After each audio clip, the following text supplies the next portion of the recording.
So welgedaan Blitsbokke, dit is wat ons wil sien en ons hulle ken speel.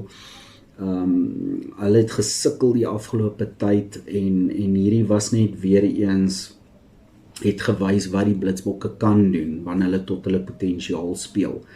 Nog rugby nuus was dat die onder 20 kampioenskap is ook aan die gang hier in Suid-Afrika en die eerste wedstryd was gespeel tussen Australië en New Zealand. Hulle het gelykop gespeel.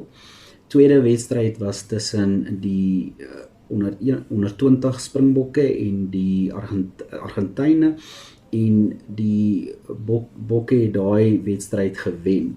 So hierdie week is die volgende wedstryde tussen die Argentyne en New Zealand en dan die Springbokke en Australië.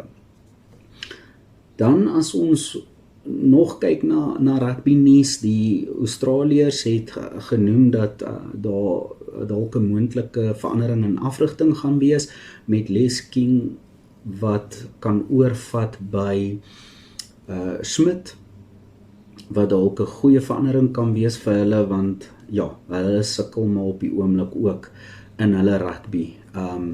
Baie dinge wat skeefloop daar in Australië op die oomblik met hulle rugby.